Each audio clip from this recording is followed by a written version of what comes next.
രാത്രി ഒരുപാടായി. ആര്യ ഇതുവരെ വന്നിട്ടില്ല. തനു ഇടയ്ക്കിടയ്ക്ക് ഫോൺ വിളിച്ചുകൊണ്ടിരിക്കുന്നുണ്ട്. ആര്യ ഗെയിമിൻ്റെ ചർച്ചയിലാണ്. അവൻ്റെ ഫസ്റ്റ് ഗെയിം സക്സസ് ആയി തുടങ്ങിയുന്നുണ്ട്. അതിൻ്റെ സന്തോഷത്തിലാണ് എല്ലാ സ്റ്റാഫും. തനു ഉറക്കം വരാതെ കിടക്കുകയാണ്.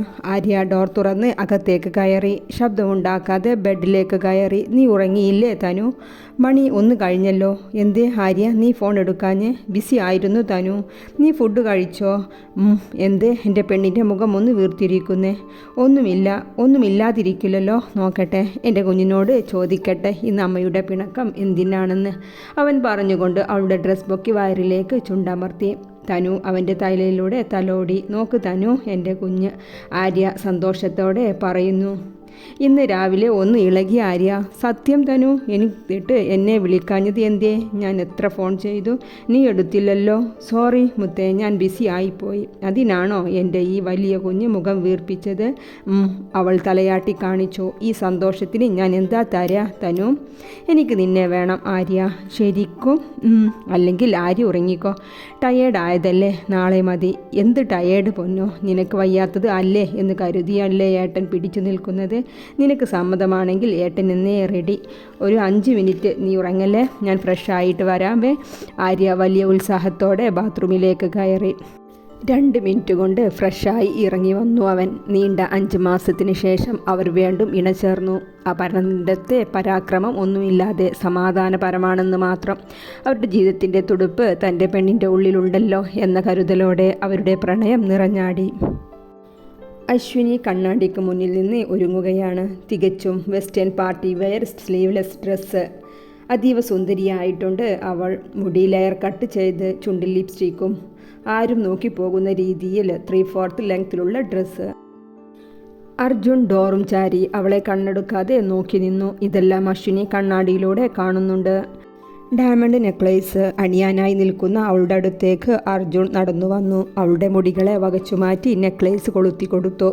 അവളുടെ നഗ്നമായ പിൻകഴുത്തിൽ ചുംബിക്കാൻ നിന്നതും അശ്വിനി അവൻക്ക് മനസ്സിലാക്കാത്ത രീതിയിൽ മെല്ലെ അകന്നുമാറി. അർജുൻ വല്ലാത്ത റൊമാൻറ്റിക് ആയിട്ടുണ്ടല്ലോ. പിന്നെ എത്ര മാസങ്ങളായി നമ്മളൊന്ന് നന്നായി കണ്ടിട്ട്. അശ്വിനി, ഇന്ന് മുഴുവൻ നമുക്ക് ഒന്നിച്ച് സ്പെൻഡ് ചെയ്യണം. അവൾ മറുപടി ഒന്നും പറഞ്ഞില്ല. ഒന്ന് പുഞ്ചിരിച്ചതേ ഉള്ളൂ. ഇരുവരും നൈറ്റ് ഫംഗ്ഷന് വേണ്ടി ഒരുങ്ങി ഇറങ്ങിയതാണ്. ഫംഗ്ഷൻ ഹാളിൽ എത്തുവോളം അർജുൻ റൊമാൻറ്റിക് മൂഡിൽ തന്നെയായിരുന്നു. അവളെ തൊട്ട് തലോടിക്കൊണ്ട് തന്നെയായിരുന്നു അവൻ ഡ്രൈവ് ചെയ്തത് മുഴുവനും. അശ്വിനി എതിർപ്പൊന്നുമില്ലാതെ പുഞ്ചിരിയോടെ തന്നെ നിന്നു. പെട്ടെന്നാണ് അവളുടെ കണ്ണുകൾ നിലത്ത് വീണ് കിടക്കുന്ന നെക്ലേസിൽ കണ്ണുടക്കിയത്. അർജുൻ വല്ലാത്ത ദാഹം, ഒരു ബോട്ടിൽ തണുത്ത വെള്ളം വാങ്ങിയിട്ട് വരൂ. അശ്വിനി അവനെ നോക്കി പുഞ്ചിരിയോടെ പറഞ്ഞു. വെയിറ്റ്, ഞാൻ വണ്ടി സൈഡിലോട്ട് നിർത്തട്ടെ. അർജുൻ വണ്ടി സൈഡ് അടുപ്പിച്ച് നിർത്തിയിറങ്ങി. ഈ തക്കത്തിൽ അശ്വിനി നിലത്തുള്ള മാലയെടുത്ത് അവൾ സംശയത്തോടെ ഒന്നുകൂടി അതിലേക്ക് സൂക്ഷിച്ചു നോക്കി. നല്ല ഭംഗിയുണ്ടല്ലോ ശരണ്യ. അശ്വിനി ശരണ്യയുടെ എൻഗേജ്മെൻറ്റ് ഫംഗ്ഷനിൽ അവളുടെ കഴുത്തിലെ നെക്ലേസ് തൊട്ടുകൊണ്ട് ചോദിക്കുകയാണ്. ഈ രംഗം അശ്വിനിയുടെ ചിന്തയിലേക്ക് തെളിഞ്ഞു വന്നു. അർജുൻ ബോട്ടിലുമായി വരുന്നത് കണ്ടതും അവൾ വേഗം നെക്ലേസ് അവനിൽ നിന്നും മറച്ചുവെച്ച് ചുണ്ടിൽ പുഞ്ചിരി അണിഞ്ഞ് അവനെ നോക്കി. പണത്തിലൂടെ നീ നൽകിയ ചതി, അത് ഞാൻ സഹിക്കും അർജുൻ. പക്ഷേ ഇത് ഞാൻ ഒരിക്കലും ക്ഷമിക്കില്ല. അവനെ നോക്കിക്കൊണ്ട് തന്നെ മനസ്സിൽ കണക്ക് കൂട്ടിക്കൊണ്ടിരുന്നു. ശരണ്യ, നിനക്ക് ഞാൻ കരുതി വെച്ചിട്ടുണ്ട്. ഓക്കെ, ഞാൻ എൻ്റെ പാർട്ട്ണർ ആര്യയുമായി സംസാരിക്കട്ടെ. ഇസ്ഹാക്ക് ആരാണ്? അത് ആര്യ. ഒരു ഗുഡ് ഓഫർ വന്നിട്ടുണ്ട്. ദുബായിൽ 24 വർഷമായിട്ട് സെറ്റിലായ ഒരു എബ്രഹാം. പേര് കേട്ട ബിസിനസ് മാനാണ്. നമ്മുടെ ഫസ്റ്റ് ഗെയിമിൽ തന്നെ അയാൾ വീണു. അദ്ദേഹത്തിന് നമ്മുടെ കൂടെ പാർട്ണർഷിപ്പ് കൂടാൻ താല്പര്യമുണ്ടെന്ന്. 5 കോടിയുടെ പ്രൊജക്റ്റാണ് അയാൾ ഉദ്ദേശിക്കുന്നത്. ഇസ്ഹാക്കിൻ്റെ വാക്കുകൾ കേട്ട് ആര്യ അനങ്ങാതെ വായും പൊളിച്ച് ഇരിക്കുകയാണ്. എന്നിട്ട് സാറ് മറുപടി ഒന്നും കൊടുത്തില്ലല്ലോ. നമ്മുടെ ഈ സ്റ്റാർട്ടിങ്ങിൽ തന്നെ ഇത്ര എമൗണ്ട് മുടക്കാൻ ഒരാൾ വരിക എന്നൊക്കെ പറഞ്ഞാൽ നമ്മുടെ ഗെയിം അത്രയും പെർഫെക്റ്റ് ആണ് എന്നല്ലേ അവിടെ വർക്ക് ചെയ്യുന്ന കിരണിൻ്റെ അഭിപ്രായമാണ്. അങ്ങനെ പെട്ടെന്ന് മറുപടി പറയാൻ പറ്റില്ല കിരൺ. നമ്മുടെ അഡ്വക്കേറ്റുമായി ഞങ്ങളൊന്ന് സംസാരിക്കട്ടെ. എന്തിനിറങ്ങുമ്പോഴും അതിൻ്റെ നിയമവശം കൂടി നാം അറിഞ്ഞിരിക്കണം. അർജുൻ അശ്വിനിയുടെ വീട്ടിൽ പൂളിൽ നോക്കി നിൽക്കുകയാണ്. അവൻ്റെ ചിന്ത മുഴുവൻ മറ്റെവിടെയോ ആണ്. അശ്വിനി അവൻ്റെ അടുത്തേക്ക് വന്നു നിന്നു. എന്താ അശ്വിനി, എവരിത്തിങ് ഓക്കെ? തന്നെ നോക്കി കൈകെട്ടി നിൽക്കുന്നവളെ കണ്ടതും അർജുൻ ചോദിച്ചുപോയി. അർജുൻ, ഞാൻ ടുഡേ നൈറ്റ് നിനക്ക് വേണ്ടി ഒരു പാർട്ടി അറേഞ്ച് ചെയ്തിട്ടുണ്ട്. എനിക്ക് വേണ്ടി പാർട്ടിയോ? എന്തിൻ്റെ? നിൻ്റെ ബർത്ത്ഡേ പാർട്ടി അർജുൻ. അതിന് എൻ്റെ ബർത്ത്ഡേ 2 മാസം മുന്നേ കഴിഞ്ഞതല്ലേ അർജുൻ? അന്ന് ഞാൻ ഇവിടെ ഇല്ലായിരുന്നല്ലോ. ചുണ്ടിൽ അല്പം പോലും ചിരിയില്ലാതെയാണ് അശ്വിനിയുടെ സംസാരം. എന്താ അശ്വിനി, ഈ ബർത്ത്ഡേ പാർട്ടിയെല്ലാം കുട്ടികളുടെ സെലിബ്രേഷൻ അല്ലേ? അതിൻ്റെ ഒന്നും ആവശ്യമില്ല. അവൻ കയ്യിലുള്ള സിഗരറ്റ് ആഞ്ഞു വലിച്ചുകൊണ്ട് പുഞ്ചിരിയോടെ പറഞ്ഞു. നോ ഡാർലിംഗ്, നീ എൻ്റെ ബെസ്റ്റ് ഹസ്ബൻഡ് അല്ലേ? നിനക്ക് ഞാൻ ഇന്ന് ഏറ്റവും വലിയ സർപ്രൈസ് തരുന്നുണ്ട് ഡാർലിംഗ്. അവൾ അവൻ്റെ നെഞ്ചിലേക്ക് ചാഞ്ഞു നിന്നുകൊണ്ട് പറഞ്ഞു.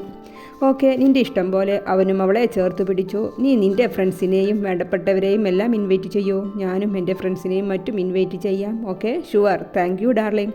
Thank you Arjun. അവൾ അവനെ വല്ലാത്ത ഭാവത്തോടെ നോക്കി. പിന്നെ ഒരു പുഞ്ചിരി എടുത്തണിഞ്ഞുകൊണ്ട് തിരിഞ്ഞു നടന്നു. ആര്യ, അഡ്വക്കേറ്റ് വന്നിട്ടുണ്ട്, നീ വാ, സൈൻ ചെയ്യണം. എബ്രഹാം വന്നിട്ടുണ്ട്, കൂടെ അവരുടെ അഡ്വക്കേറ്റുമുണ്ട്. അവർ ഒന്നിച്ചിരുന്ന് എഗ്രിമെൻ്റ് സൈൻ ചെയ്തു. ആര്യ അവൻ്റെ ഉയർച്ചയുടെ സ്റ്റെപ്പുകൾ കയറിക്കൊണ്ടിരിക്കുമ്പോൾ അർജുൻ അവൻ ചെയ്ത ചതിയുടെ സ്വാർത്ഥതയുടെ കൈപ്പൊന്നീർ അല്പാൽപ്പം രുചിക്കുകയാണ്. തനു മോളെ, നീ കിടക്ക് കേട്ടോ, ഏട്ടൻ വരാൻ അല്പം ലേറ്റാകും. ഇന്ന് എബ്രഹാമായുള്ള എഗ്രിമെൻ്റ് സൈൻ ചെയ്തു, അതിൻ്റെ തിരക്കിലാണ്. അവൻ വർക്കിൻ്റെ ഇടയിൽ തൻവിക്ക് മെസ്സേജ് സെൻഡ് ചെയ്തു. അടുത്ത നിമിഷം തന്നെ വലിയൊരു ലവ് ഇമേജ് അവന് റിപ്ലൈയും വന്നു. ഒരു പുഞ്ചിരിയോടെ അവൻ ജോലിയിൽ മുഴുകി. ഹായ് ആൻറ്റി, നിങ്ങൾ രണ്ടുപേരും ഇങ്ങനെ റൂമിൽ തന്നെ ഇരിക്കാതെ പുറത്തേക്കൊക്കെ നടക്കൂ. അശ്വിനി സാവിത്രിയെയും ചന്ദ്രനെയും നോക്കി പറഞ്ഞുകൊണ്ട് അവരുടെ റൂമിലേക്ക് കയറി വന്നതാണ്. ഇന്ന് അർജുന് വലിയൊരു സർപ്രൈസ് ബർത്ത്ഡേ പാർട്ടി അറേഞ്ച് ചെയ്തിട്ടുണ്ട്. നിങ്ങൾ റെഡിയായി വരൂ. അശ്വിനിയുടെ സംസാരമെല്ലാം സാവിത്രി ഒരു പുച്ഛത്തോടെയാണ് നോക്കി നിന്നത്. വേണ്ട മോളെ, നിങ്ങൾ ആഘോഷിക്കൂ, ഞങ്ങൾ പങ്കെടുക്കുന്നില്ല. എന്തൊക്കെയാണ് അങ്കിൾ പറയുന്നത്? നിങ്ങൾ അർജുൻ്റെ പാരൻസ് അല്ലേ? നിങ്ങൾ വേണം മുന്നിൽ നിൽക്കാൻ. പ്ലീസ് ആൻറ്റി, ഉറപ്പായും വരണം. സാവിത്രി ഒന്ന് മൂളി. ശരി ആൻറ്റി, കുറച്ച് വർക്ക് ബാക്കിയുണ്ട്, അവൾ പറഞ്ഞുകൊണ്ട് റൂമിന് പുറത്തേക്ക് പോയി. ചന്ദ്രേട്ട, 2 മാസം കഴിഞ്ഞല്ലോ അവൻ്റെ ബർത്ത്ഡേ കഴിഞ്ഞിട്ട്, പിന്നെ എന്തിനാണ് ഇപ്പോൾ ഒരു പാർട്ടി? സാവിത്രി മെല്ലെ പറയുകയാണ്. അവളുടെ പഴയ ശൗര്യമെല്ലാം ഒതുങ്ങിയിട്ടുണ്ട്. ചന്ദ്രൻ മറുപടി ഒന്നും പറഞ്ഞില്ല. രാത്രി അശ്വിനിയുടെ മാളികയിൽ വലിയ ബർത്ത്ഡേ പാർട്ടി നടക്കുകയാണ്. ശരണ്യ അതീവ സുന്ദരിയായി രാഹുലിൻ്റെ കൂടെ എത്തിയിട്ടുണ്ട്.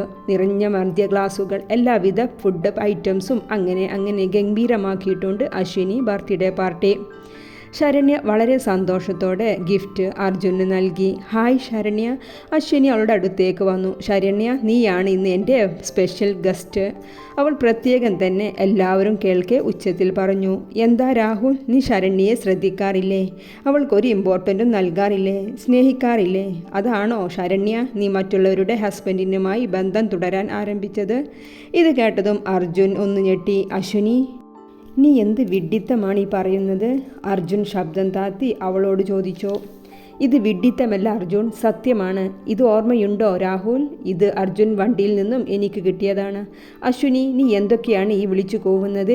ഇവളുടെ മാല എങ്ങനെ എൻ്റെ കാറിൽ വരും? നിൻ്റെ കയ്യിൽ എന്തെങ്കിലും തെളിവുണ്ടോ അശ്വിനി എൻ്റെ കാറിൽ നിന്നും ഈ മാല കിട്ടിയതിൽ? അർജുൻ, വിവാഹിതനായ നീ വിവാഹിതയായ ഇവളുമായി ബന്ധം പുലർത്തിയത് എന്തിനു വേണ്ടി? Ladies and gentleman, welcome. Ashwini അവനുള്ള മറുപടി നൽകാതെ കൂടി നിന്ന ഗസ്റ്റിനെല്ലാം വെൽക്കം ചെയ്തു. സാധാരണ എല്ലാവരും എൻഗേജ്മെൻറ്റ് സെലിബ്രേഷൻ ചെയ്യും, ബർത്ത്ഡേ സെലിബ്രേഷൻ ചെയ്യും, ഫ്രണ്ട്ഷിപ്പ് സെലിബ്രേഷൻ ചെയ്യും അല്ലേ? എന്നാൽ ഇന്ന് ഒരു ഭാര്യ അവളുടെ ഭർത്താവിൻ്റെ ചീറ്റിങ് ഒരു ഫ്രോഡാണെന്നറിഞ്ഞ സെലിബ്രേഷനാണ്. ഡിയർ ഫ്രണ്ട്സ്, അശ്വിനിയുടെ അനൗൺസ്മെൻറ്റ് കേട്ടതും സാവിത്രി ഞെട്ടലോടെ ചന്ദ്രനെ നോക്കി. എന്നാൽ ചന്ദ്രൻ്റെ മുഖത്ത് ഒരു നിർവികാരതയായിരുന്നു. കേട്ട് നിന്നവർ ഞെട്ടിലാണ്. അവർ പരസ്പരം നോക്കുന്നുണ്ട്. നോക്ക് അശ്വിനി, നീ എന്തൊക്കെയാണ് ഈ പറയുന്നത്? വാ, അകത്ത് പോയി സംസാരിക്കാം. അർജുൻ അവളുടെ കൈ പിടിച്ചുകൊണ്ട് സ്വകാര്യം പോലെ പറഞ്ഞതും അശ്വിനി അവനെ കൈ തട്ടി മാറ്റി. ഡോണ്ട് ടച്ച് മീ, അവൾ പറഞ്ഞുകൊണ്ട് അവിടെ നിന്നും ഫൈസലിൻ്റെ അടുത്തേക്ക് ചെന്നു. അവൻ എവിഡൻസ് അടങ്ങിയ ഫയൽ അവൾക്ക് നൽകി. നമ്പർ 1, എൻ്റെ ചൈൽഡ്ഹുഡ് ഫ്രണ്ട് ശരണ്യയുമായി എൻ്റെ ഹസ്ബൻഡ് അർജുൻ 3 ദിവസം രാവും പകലും ഹോട്ടലിൽ റൂമിൽ ചിലവഴിച്ചു. അതിൻ്റെ CCTV ഫോട്ടോസ്. നമ്പർ 2, അവർ തമ്മിൽ പരസ്പരം സെൻഡ് ചെയ്ത റൊമാൻറ്റിക് വേർഡ്സ് ആൻഡ് ഫോട്ടോസ്. അവൾ ഓരോ ഫയലും എടുത്തുയർത്തി ചുറ്റും കൂടി നിന്നവർക്ക് കാണിച്ചുകൊണ്ട് പറയുകയാണ്. എവിഡൻസ് നമ്പർ 3, എൻ്റെ ഹസ്ബൻഡിന് ഞാൻ സ്നേഹത്തോടെ നൽകിയ എൻ്റെ ക്രെഡിറ്റ് കാർഡ് ഉപയോഗിച്ച് എൻ്റെ ഫ്രണ്ട് ശരണ്യ അവളുടെ ബിസിനസ്സിൽ ചിലവഴിച്ചിരിക്കുന്നു. എല്ലാം കേട്ട് കൈകെട്ടി തലയും താഴ്ത്തി അർജുൻ അവളുടെ തൊട്ടടുത്ത് നിൽക്കുന്നുണ്ട്. രാഹുൽ ഒന്നും മിണ്ടാതെ ശരണ്യയെ ഒന്ന് നോക്കി അവിടെ നിന്നും പോയി. ശരണ്യ ഒരു ഞെട്ടലോടെയാണ് അവൻ പോകുന്നതും നോക്കിപ്പോയത്.